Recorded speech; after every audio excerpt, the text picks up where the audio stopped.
Alrighty, hello everybody, and welcome to today's Edulastic for ELA webinar. My name is Jan Moody, and I am excited to be here today, and I'm excited to be your host today. We are joined today by three really awesome presenters who are going to be sharing about how they use Edulastic in their ELA classrooms or with their ELA students. So in advance, thank you and welcome to Kara Pickens, Myra Looney, and Jackie Stevens. Also on the line with me today are two of my Edulastic colleagues who will be helping to monitor the chat and making sure that all of your questions are answered today. So welcome to Ileana Betancourt and Abel Gonzalez. Alrighty, let's dive right into things. So before I pass things off to our great presenters, there are just a few quick housekeeping things for me to go over. First is, I just mentioned the chat, but we really encourage you to use the chat throughout this webinar to add any input that you may have. We want this to be a really collaborative experience. So at this time, please share in the chat where you're tuning in from and maybe what the weather is like there. I know it's January, so it's probably pretty cold all over the place. I see it's snowing in Chagrin Falls. Awesome. I am up in Truckee and it's also snowing here. California, it's raining. Yeah, big rainstorms coming to Northern California. New Mexico and it's snowing. Ohio snowing. Yeah, classic January weather, I guess. Cincinnati, Ohio. Welcome, Rebecca. Amber's from Louisiana. Welcome, everybody. Brazil, Ruby. That's amazing. Thanks for being here. Sarah's from Massachusetts. I see snow all over the place. That makes sense. Awesome. Alrighty, well, thank you everybody for being here. Keep using the chat. We want you to get to know one another and collaborate throughout this entire event. I also launched a poll a few minutes ago, and if everybody could please take that. It looks like 90% of people have voted, which is really great, but that poll helps us understand how familiar you are with Edulastic and also what your role is in education. This lets us know kind of what questions might be coming our way so that we are best prepared to help you throughout today's webinar. And then that leads me to my last bullet point, which is about questions. If you have an official question during today's webinar, either for the team at Edulastic or for one of the presenters, please put that into the Q&A bubble that you see at the bottom of your screen. This helps us keep track of the questions, and we will either type a response back to you, or we will answer them during our designated Q&A time at the end of the event.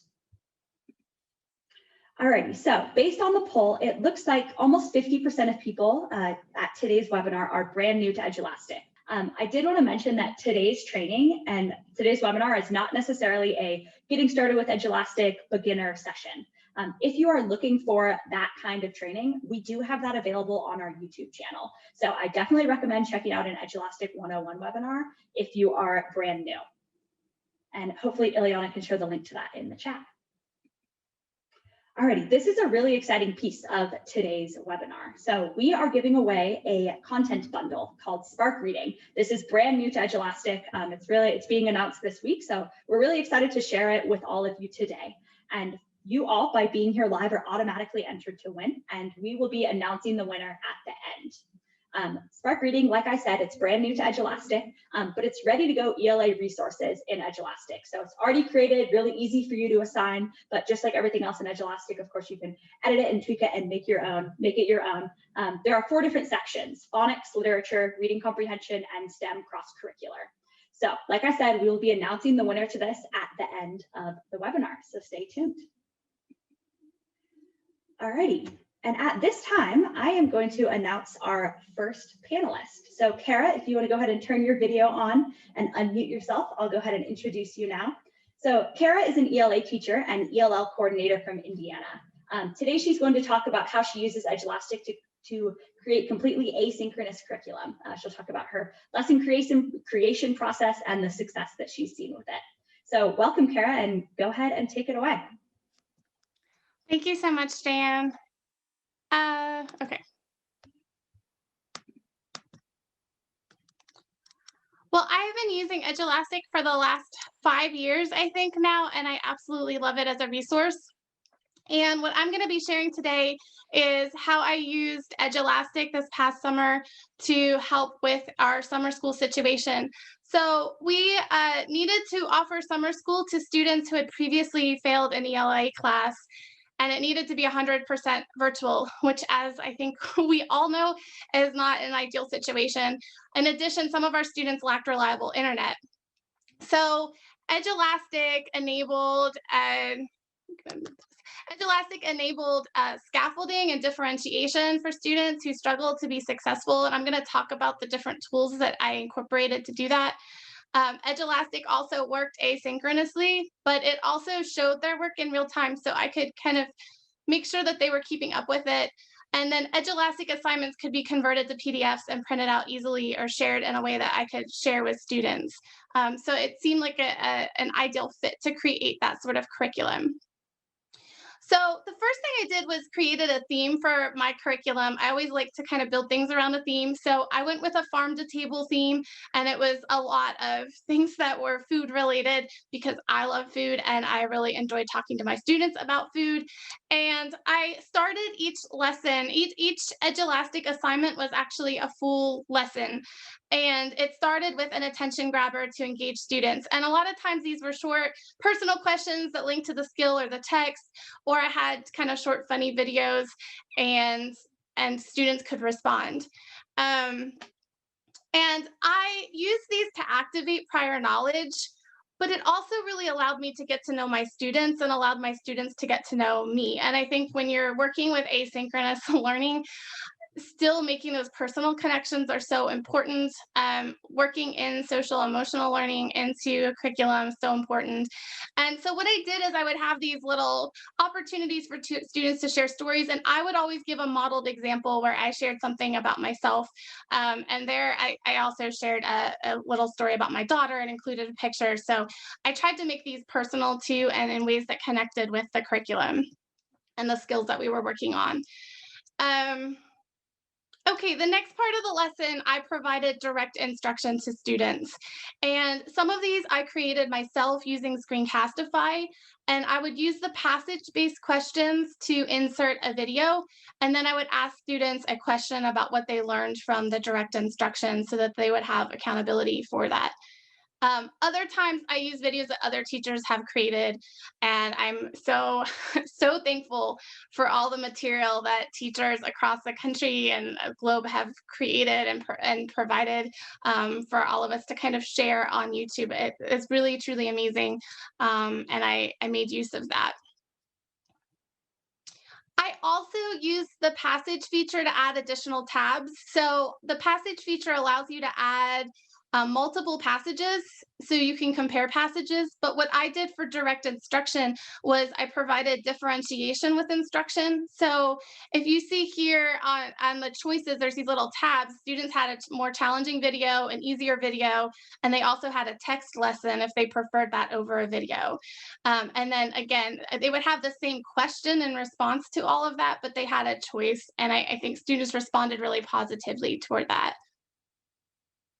Um, I would also sometimes provide modeled answers as a form of note taking to students. So, this particular assignment had them watching advertisements and looking for rhetorical appeals. And for the first couple, I would watch the video with them on a screencast and then provide explanation on how the appeals were used. They would answer a question using my explanation to guide them.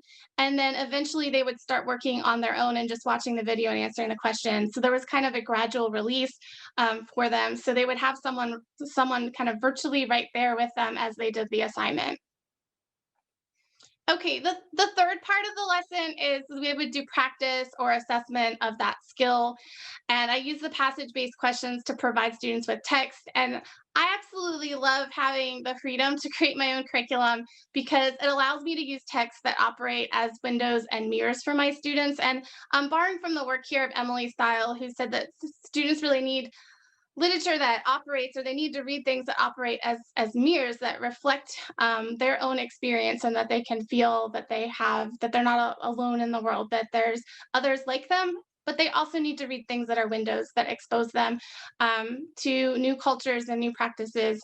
And I really try to provide a lot of diversity in the type of text that I use, the people that are writing these texts, the people that are reflected in those texts. And so I really tried to be mindful of that as I was creating this curriculum. I also tried to include text or videos that connected to our own local community.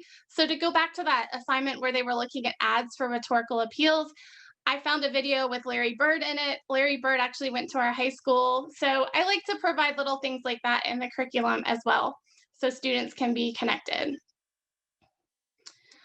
Okay, there's also a lot of ways that you can include scaffolding for students and differentiation for students and help for students within Edulastic.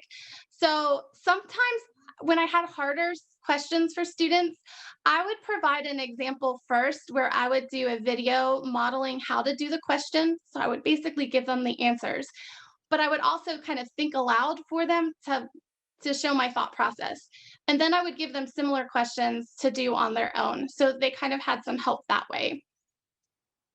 Another way I provided scaffolding was to use the show hints button. And I had to explain to students how to use this, but you can give hints to students with their questions. And so it provided a way to kind of help them. Even though we were working asynchronously, I could still kind of be there to help them with their work. I would also provide text and audio versions of each passage that we read. I would create screencasts here for them reading it, and I would use a second tab to provide them with audio. Or I would also use videos of the writer reading their own text. So we have a speech by Michelle Obama talking about food and marketing of food. And so they were able to watch a video of her giving the speech if they wanted to follow it that way. Another way I used differentiation was by giving students a choice of passages. So here they had 3 different choices of passages using the passage and the tabs again. And then they would have a standards-based question that could be applied to any of those passages. So I think students really appreciated having those options sometimes. And I really appreciated that Edulastic kind of gave the opportunity to have those options.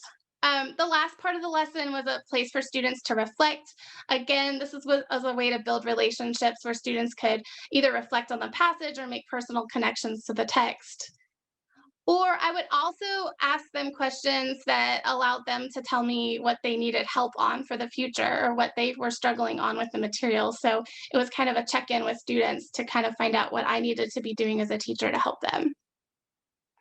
Our daily setup for our summer school is 3 weeks long and it's about 4 hours each day. So we began each day with a Google Meet. I gave students a grade for attending, but they weren't penalized for not attending. So it could only help their grade. I did supplement with no red ink and a couple Google form anticipation guides, but about 90% of the assignments were on Edulastic. I love that it's so flexible. It allowed me to do a lot. And after our Google Meet, students worked asynchronously, but I was able to help through Google Meet or email. Students without internet joined our Google Meet using a phone, and the school provided ways of having USB set up or something like that, or paper printouts for students without internet of the Edulastic assignments. And then I used the live view in Edulastic to track how students were doing with the work in real time. And I really appreciated that. It's really awesome to kind of watch students as they're working and see how they're progressing, and also seeing where they get stuck and knowing to email them about how I can help. Some students completed the assignments each day on schedule. Some caught up in the last week, but they got done. The majority of students passed the course, and given the situation and the student population, I was really proud of how they did and how this worked. And the students and parents were really positive about the curriculum, and I think they really liked the consistent Edulastic format. They knew what to expect, but Edulastic gave me enough variety that it wasn't boring either. I could do some different things within the format. The last thing I want to say is that this curriculum required a ton of work. So I'm not going to say that it was easy to do this. It took a lot of time. But once the course started, I had hardly anything to do. It was mainly keeping up those relationships and keeping up on seeing and checking student work. And then I have a ready to go curriculum now that this year I've been in person, but also teaching virtual students at the same time. And I have material that works for both of those student populations. So I've really appreciated everything that Edulastic has provided and enabled me to do in the classroom. And that is how to find my farm to table curriculum and how to find my assignments on Edulastic. So if that's not something that you want to do yourself, but you want to use the material of others, there's tons of materials you can use that other teachers have already created. Thank you. Thank you, Kara. That was awesome. I love all the different videos and different things that you embed into your Edulastic questions. It's really great. Thank you. Alrighty, I just started my screen share again. And if people have any questions for Kara, please feel free to type those into the Q&A bubble, and we will get to them during our designated Q&A time. At this time, I'm going to introduce our next panelist. So Myra, I invite you to turn on your video and turn on your audio, and I will introduce you right now. So Myra is an ESS lead teacher from Baton Rouge, Louisiana. And today she'll be talking about setting up and the benefits of text-dependent questions in Edulastic. She has a really cool presentation and I'm excited to hear it. So Myra, go ahead and take it away. Thank you. Just like you can now go ahead and I'll start with my first screen. Today, I want us to understand what a text-dependent question is and the criteria for what makes a strong dependent question. And then we're also gonna go ahead and understand how Edulastic's passage-based test reinforce strong text-dependent question. Just like in testing, I think whatever common core testing at the end of the school year, our students will be taking a lot of those materials are passage-based tests. So we're gonna go ahead and discuss this one. Next slide, please. So throughout the years, we have been with Louisiana, we have been trying a lot of different things, but most recently, we have been talking about the instructional shifts in literacy, and we are really seeing the need for complex text. So we have complexity, knowledge, and then evidence. So these are the three instructional shifts in literacy right now. With complex text, we want our students to be more exposed to this kind of material because I deal with a lot of kids with exceptionalities, with disabilities. It used to be that we are teaching on their instructional level, but in their functional level. But right now, that's not the case anymore. Whatever grade level they are on, that is what we are giving them. So because we know for a fact that at the end of the school year, they will be given the same testing as the other kids would be. And so what we are doing right now is we are building their knowledge through content-rich nonfiction or fiction materials.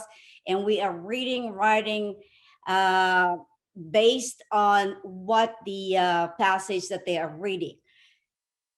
Next slide, please. But what is what is text dependent?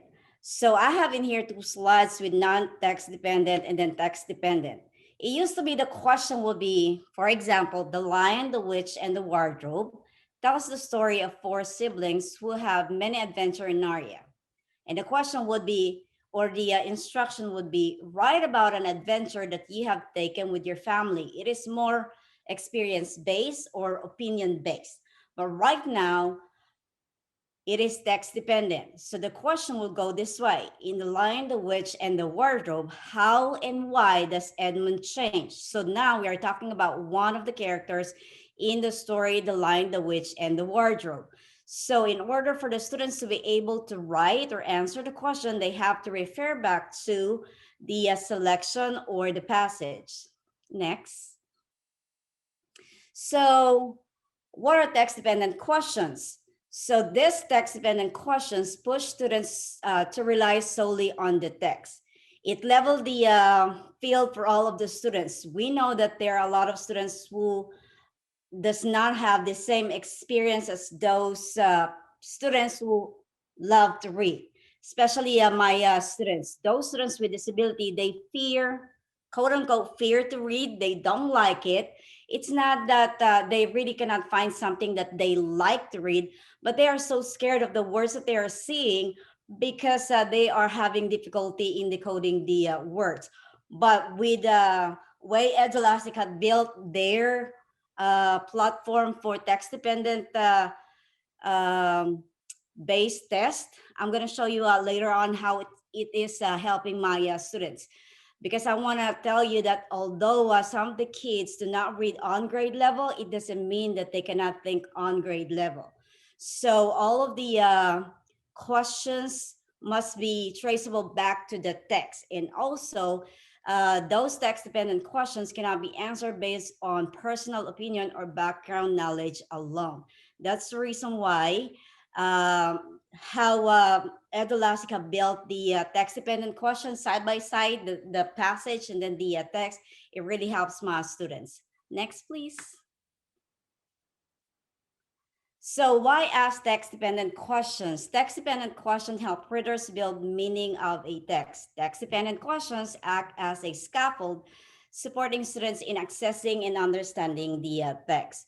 So they always have to refer back to it. And the way Edulastic had built it, you will be able to love it more.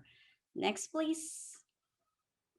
So what is the role of Edulastic in helping students answer text-dependent questions?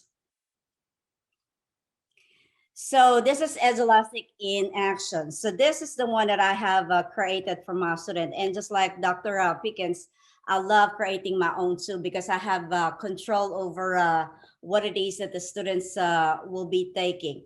So we normally use Edulastic for assessing what they have learned. After we teach them any skills, we will be testing them with that skill, and then we use Edulastic in order for us to determine how much they have learned. So in this particular thing in here, the text, the students can highlight details, keywords, phrases from the story to make it easier for them to locate the information needed to answer the question.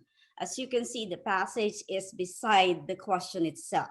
So it is easier for the students to go back to the text and read the question again, and then go back to the text again.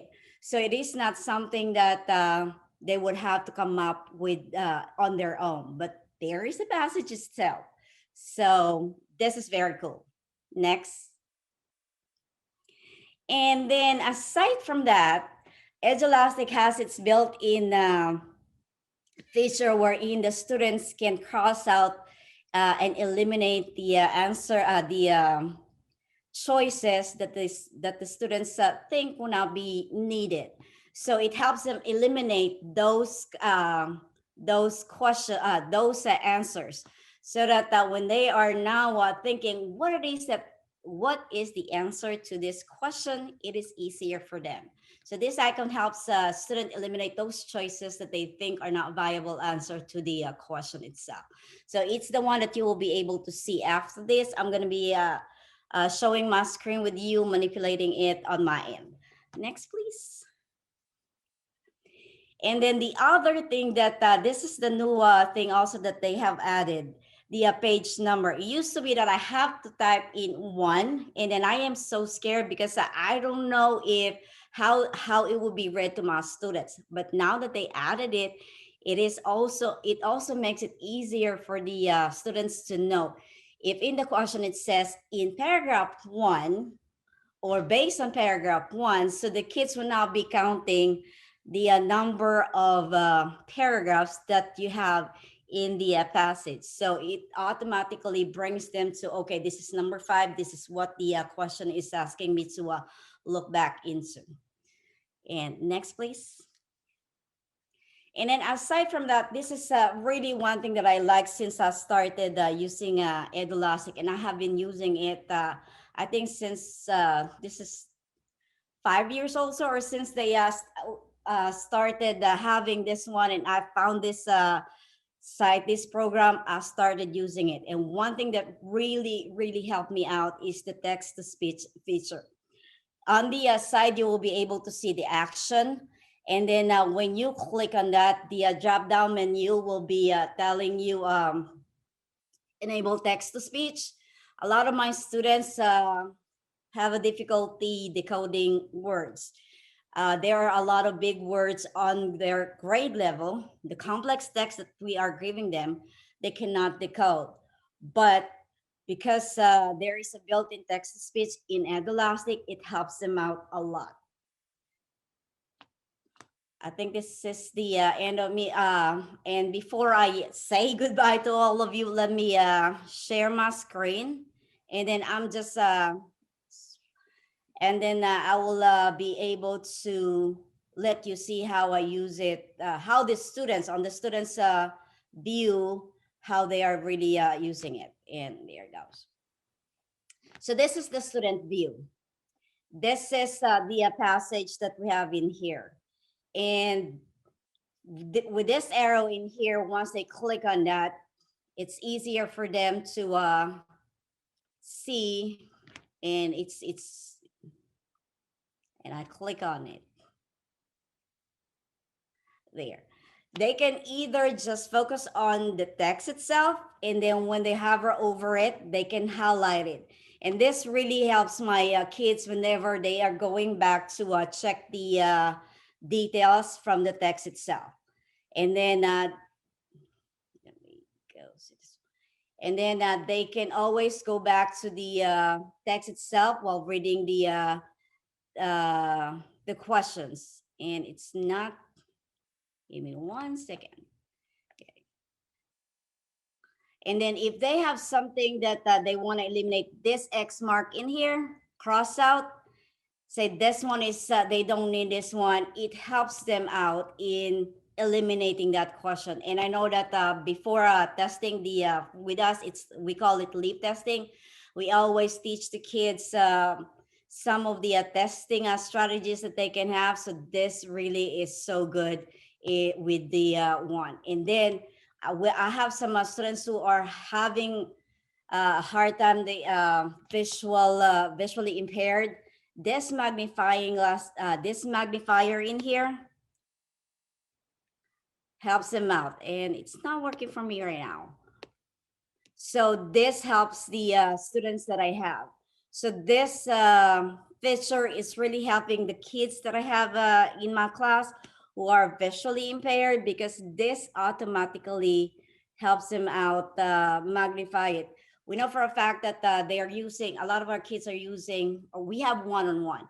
And so our kids are using Chromebooks, and Chromebooks normally are 11 inches, but this one is helping them a lot. So that's it for me. Thank you very much for giving me this time. Thank you, Myra. That was great. And I especially appreciate you walking us through what it looks like from a student view. I think that's always appreciated. Alrighty, I'm going to go ahead and take back over screen share.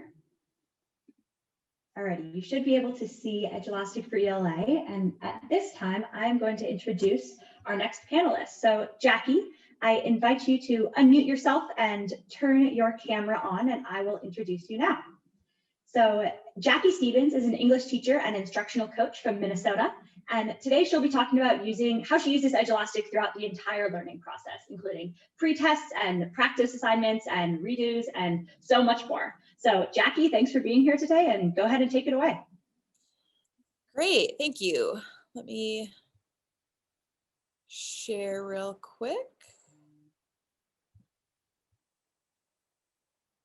Okay, so when I first learned about Edulastic, I was blown away by it, and of course, first thought about all of the amazing ways that I could use it for assessments. But over the last couple of years, I've really loved learning how to use it throughout the entire learning process, and it's been a game changer. And it's really nice to know that it doesn't have to just be something that I use for that summative assessment. So to start with, I just wanted to talk a little bit about how we use it before a new learning cycle really begins. We use it for pre-tests, and both in order to determine what the next lesson should be, and also to compare it to a post-test and to build background knowledge. So here's an example of our literary elements pretest when I teach 7th graders and 9th graders, and sometimes other grades in there as well. We have a 7 through 12 high school. And when our students were coming into the high school from 6th grade, we would still always do a lesson on the literary elements. And then one year we finally realized, they probably already have a pretty good handle, but we didn't want to make any assumptions. So we started doing a literary elements pretest before we started our first unit that really focused heavily on the literary elements. So what we would do is we would give this pretest, and we would have 2 different options prepared for what to do right after this. We would either do a quick review lesson with like Quizlet or Gimkit, just to build back some of the automaticity with those definitions, or we would actually have a lesson prepared. So this is the result of our students that took this at the beginning of this year, which of course at the beginning of this year, it was super important to do a pretest because we didn't know how much they got out of last year. And as I was watching my students complete this live in class, I had two plans ready. One was a review activity and one was a lesson to actually go over these more in depth. And as you can see, when the average score was 91%, we definitely did not need to do a full lesson. So we just went ahead with the review activity, but it did show me that question 4 then was one that I might need to go back and double check and make sure students are familiar. And I could also review all of the responses from students. And if there was somebody that didn't do super well, check in with them throughout the unit to make sure they were getting what they needed. But so we just quickly had 2 lessons ready. They completed the pretest live in class, and depending upon the results, we had one of the lessons ready to go based on their needs. Another thing that we have done is used a pretest so that we could compare it to the post test. So this is a couple of the questions we asked during our research unit as they get familiar with that research terminology. And then we asked the exact same questions plus a few application questions in the post test.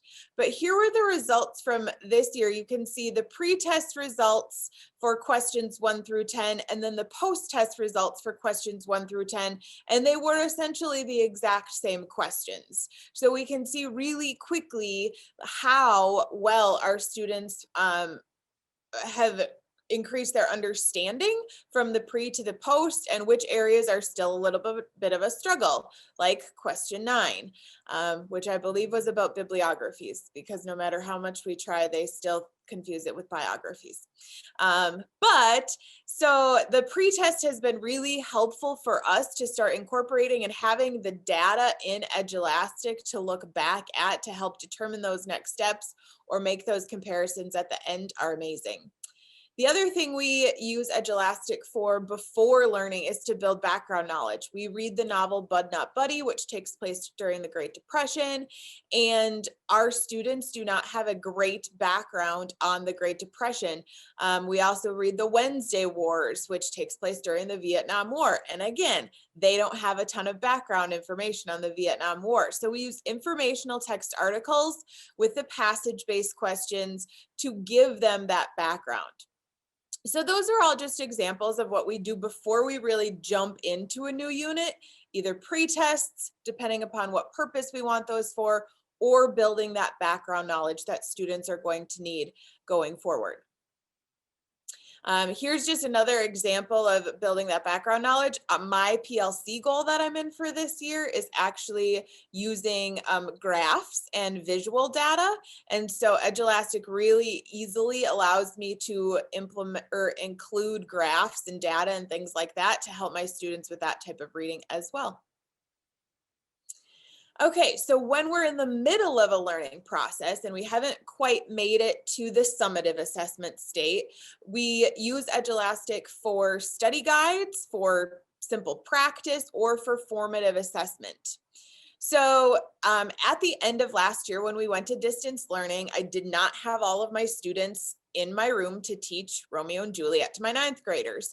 And my goal of Romeo and Juliet is usually to expose them to as many different versions of it as I can. And then we have conversations about, is this text worthy of all of these different iterations of it, all of these different adaptations? And this is one that I like to show a lot. Is there's this guy in like a fried chicken fast food restaurant reciting Act 3, Scene 3 from Romeo and Juliet.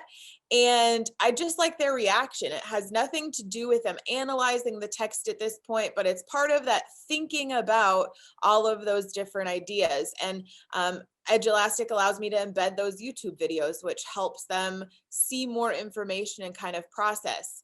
Same thing, you can use GIFs or GIFs, depending upon how you want to say it, in your Edulastic questions as well. So this is actually a Google slide presentation.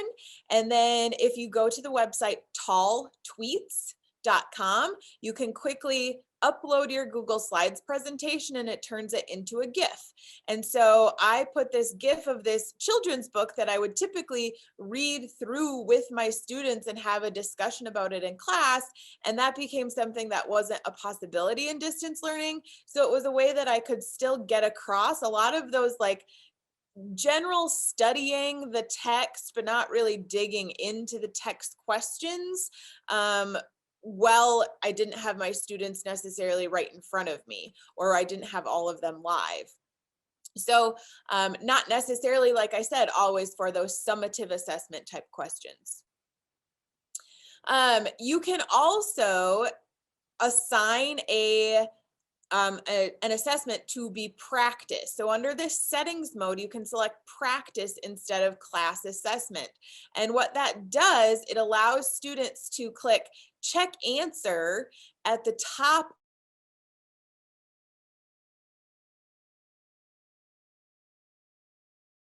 on the number of times they can check their answer, so they can't just keep doing it over and over again. And it obviously it won't work with short answer questions, but that has been really helpful too. Oh, it says my internet connection is unstable. I hope I didn't freeze there. Hopefully everything's okay. I think you're good. Thank you. Okay. And so anyway, so it allows them to practice, whereas it's not necessarily to get the answer right away, but to check their answer, make a second attempt if their answer isn't correct, so that they're really processing through the information as opposed to being assessed on it. And that's been a really interesting way for my students to kind of go through. And it's really funny because they thought they like caught me the first time I assigned something as a practice. They're like, you know, we can check our answers, right? And I said, yeah, that's kind of the point. I want you to check your answer and fix it if it's incorrect to figure out what the correct answer is. And then, of course, formative assessment. And the Center for Assessment says that formative assessment should have these 4 essential features: that it's inseparable from instruction, that it uses evidence of achievement to adapt what happens in classrooms to meet learner needs, and that it must gather worthwhile information for the teacher to monitor and adjust instruction, and for the student to serve as an active agent and owner of their learning, and that feedback is fundamental to formative assessment. So keeping those things in mind, I absolutely love the option to leave student feedback or leave feedback for my students to look at. And then when they go in as a student, they can click on review responses and read any of the feedback that I leave for them.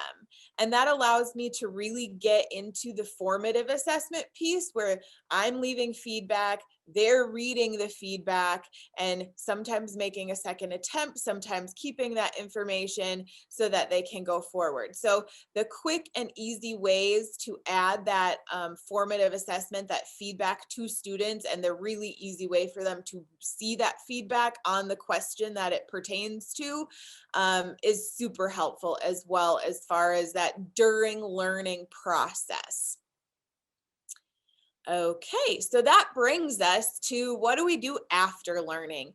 I am a big proponent of allowing redos and retakes, which Edulastic makes super easy. And I also am a huge fan of the assessment insight reports. So first of all, when I have a student that needs to retake something, I can easily click on the student, redirect the assessment, decide what they can see when they retake it, and then quickly review their improvement after they've finished that second attempt. So the possibility of redos and retakes after a summative assessment so that my students can relearn the information is super helpful. So those options just make it a game changer. My students consistently will ask me for extra credit at the beginning of a new term whenever I get new students. And by the end of the term, they realize I do not have extra credit, but they are allowed to redo and retake any of their assessments. And they really do take me up on it and ask to redo those. It's so easy to have them redo them. because I can choose exactly what I want them to see and what I don't want them to see. And it's just so simple and easy. And I love it. I love the possibility for easy redos and retakes. Then there are two of the assessment insights that I really appreciate. One of them is the question frequency. And so this shows the percentage of students that answered each response to a question. And the thing I particularly love about this is notice how it highlights in yellow a question where over 20% of the students got it wrong and answered one of the other questions. So for question 8, a quarter of my students guessed B. That's a pretty big percentage to all guess the same wrong answer. So that allows me to do a lot of in-depth searching of my assessments to see if, was it a problem with the question that caused some students to get it wrong? Was there one of the distractors was not clear? It was easily confusable.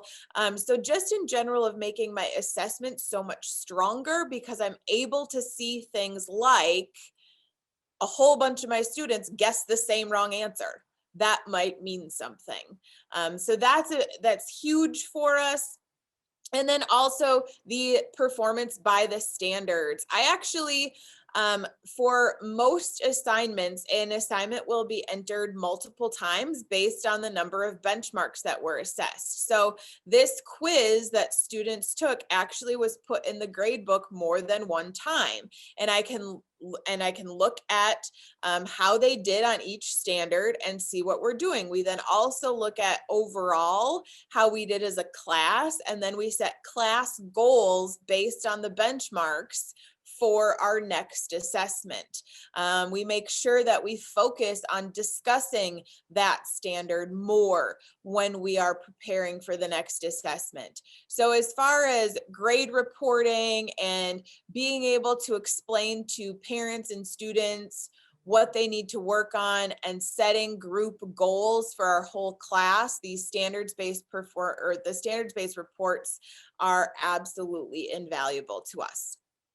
So that is how we use Edulastic both before we start the learning process, in the middle of the learning process, and when we have given that summative assessment as well. So thank you very much for letting me speak to you all tonight. Thank you, Jackie. That was awesome. And I especially love what you said about redirect. Couldn't agree more that that's just such an invaluable feature. So I just started sharing my screen, and now we're gonna move towards our Q&A section of today's webinar. So let me turn my camera on, and I also invite the other panelists to turn their cameras on as well. If people have questions at this time, feel free to type them into the Q&A bubble. I know that we have a few questions that have come through, so I'll start with those. And we have about 10 minutes to get through questions. So ask any questions you may have and we'll do our best to answer them. Alrighty, our first question is for Kara. Kara, how do you put the text side by side within your question? So how do you make it so that there's a passage on the left and then the question on the right? Edulastic just has a passage question that you can use. It's already made. So it kind of guides you through entering the passage, or you can enter an image, you can enter audio, you can enter a video, anything that's going to be like your text goes there, and you put it in, and then it guides you through asking questions, and then you can ask multiple questions and use all different question types on the other side. And it's really based on, I mean, it's really set up like how a lot of standardized tests are set up today, but you can also, there's so much you can kind of mix and add to that to make it really engaging. Awesome. Thank you, Kara. And Vicki, hopefully that helps answer your question. So yes, the passage-based question type. I should also add, Edulastic has little video tutorials on how to create each question. So, and I use this a lot, probably the first 2 years that I was making assessments. I think I finally have it down, but there's little tutorials that you can follow that'll tell you what to do. That's a great tip. Yeah, I like those videos myself. Awesome. Our next question, I think Myra, you might be able to answer this. So you mentioned that students are able to highlight and add stuff within the passages. As the teacher, are you able to see that on your end? Yes. whatever it is that the students will be doing in there, it would save it when they submit it. But actually, Edulastic, I also want to ask you to consider this, because the note taking, the scratch pad, is so helpful in math. I was really trying it because I've been telling my kids also to use it. Use the scratch pad. If you see something, write it down. But right there and then in the question itself, they can make notation in there. They can type something in there. But the thing about it, I was trying it on my own. If they can copy and paste it so that they can carry it on to the writing part, it's not available yet. So maybe that is something that Edulastic group can do. But actually, with the highlighting, when the students went back to the text itself, it really helps them out in citing the details from there, because it's already there. It's already highlighted. So the only thing that the kids need to do is use it in such a way that it would make sense in answering the prompt. Great, thank you, Myra. And yeah, I can pass that request along to our product team. Our next question is for anybody, any of you three, Kara, Myra, or Jackie. Does or can Edulastic help teach students how to write multiple paragraphs? Yes, just like what I said, if a lot of the questions or the writing prompts are text-based, right?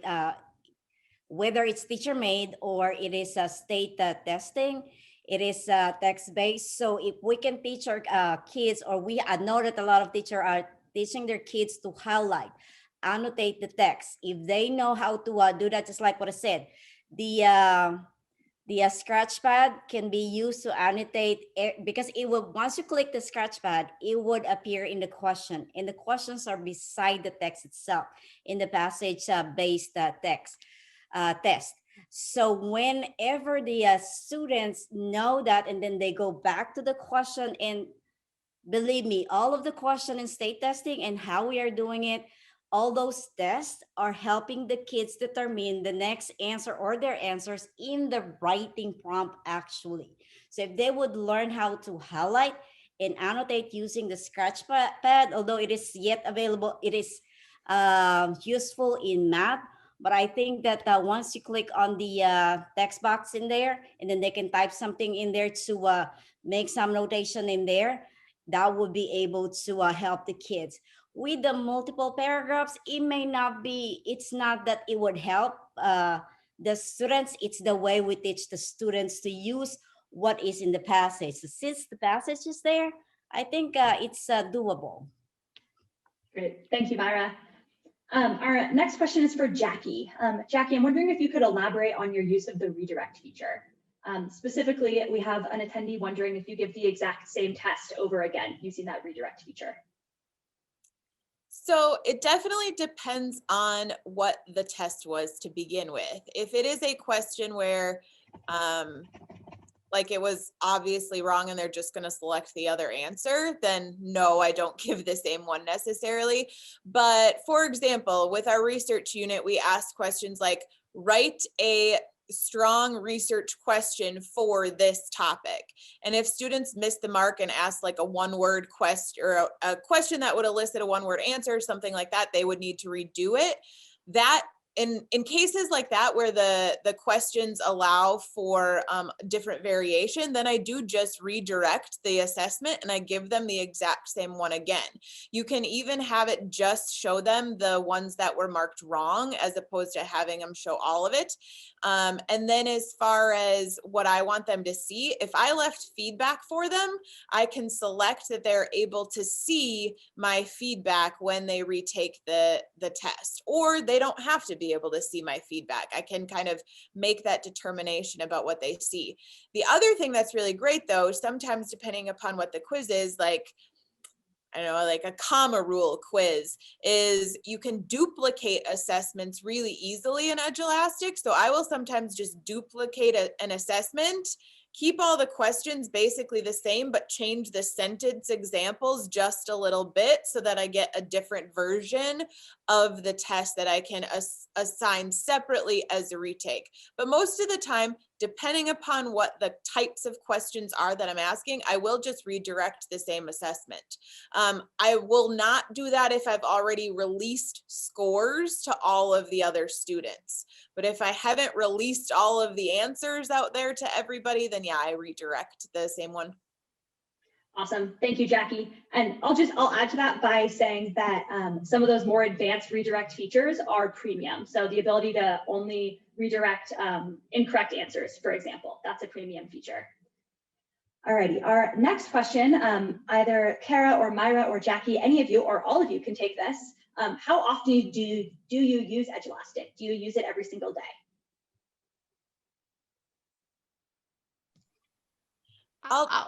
Okay. Go ahead, Jackie. Okay, I'll start it then. I don't have, it depends on the time of year. Some days I will use it every single day. There have been years that I have used it as my bell work. And so students come in and they log into their bell work for the day, and I have one Edulastic assessment for the entire month of their bell work. So they log in each day and answer their bell work questions.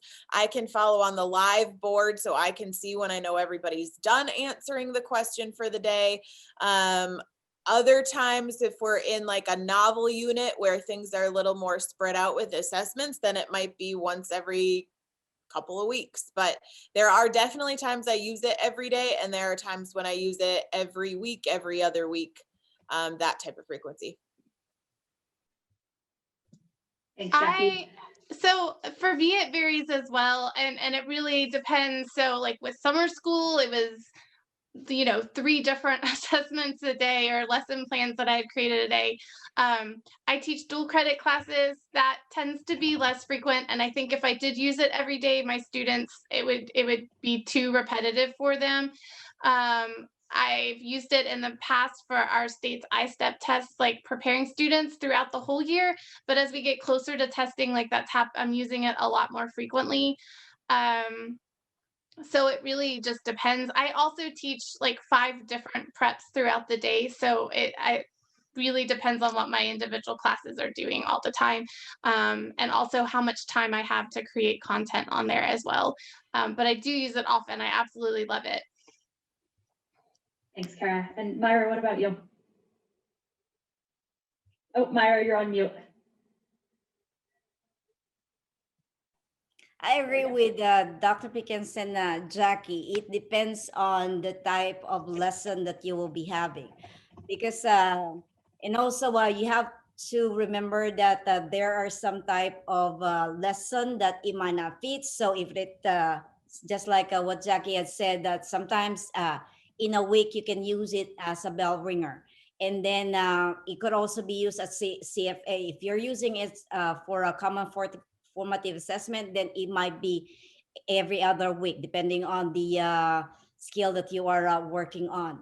Now, if you're going to be using it for a unit test, or you're going to be using it for a pre-test and post-test, then it would be the beginning of the grading period and then the last month. So it depends on the kind of lesson that you are having.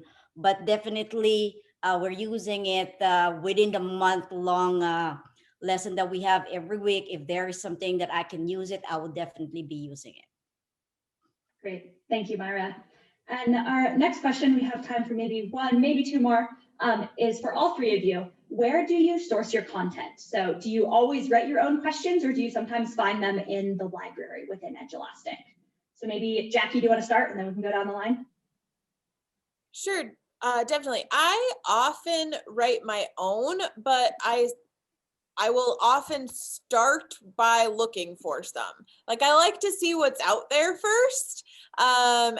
I don't necessarily, and I'll sometimes borrow, since so much of the ones that we use are based on texts that we use in our curriculum. I can't always find questions that align exactly to that text. but I can find really great question stems that I can then apply to the text that we do read. There are other types of units, like if it's more grammatical or like research or things like that, where it's not text specific, that I definitely use from online. I would say it's almost half and half for me. Thanks, Jackie. Myra, what about you? The same thing with Jackie. I normally write my own test assessments or the activity. But since before creating it, it would definitely create a pool of questions and suggestions, especially if you have something in mind, it would really generate. And just like what she said, it's nice to see what other teachers had already prepared. But now that I'm seeing a lot of the new contents that we have created, I normally would be doing the practice test for Common Core, but I'm seeing a lot of that now in Edulastic.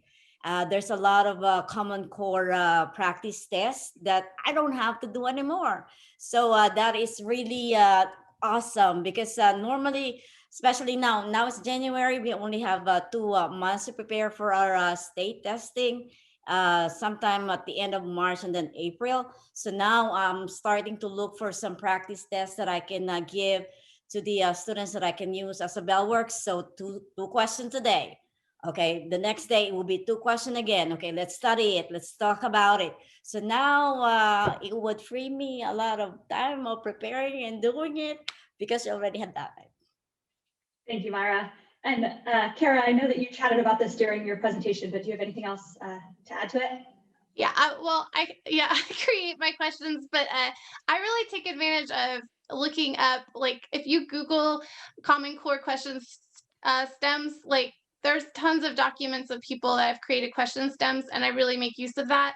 The other thing that you can do is you can search Edulastic for questions by standard that other teachers have made. So if that's not really your thing to create an assessment from scratch, there's so much material that other teachers have shared.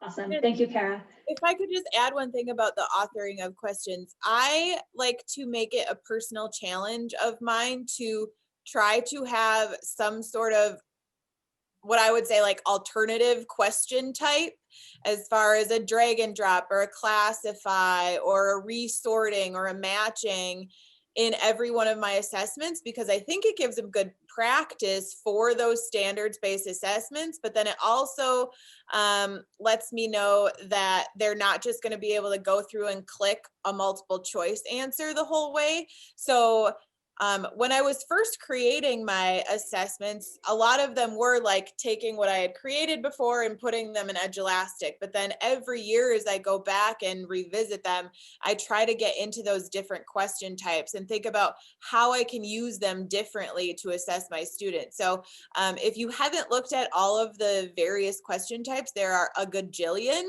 I highly recommend it, and just think about how could you assess what you're trying to assess with those different question types. It's a super fun challenge for yourself.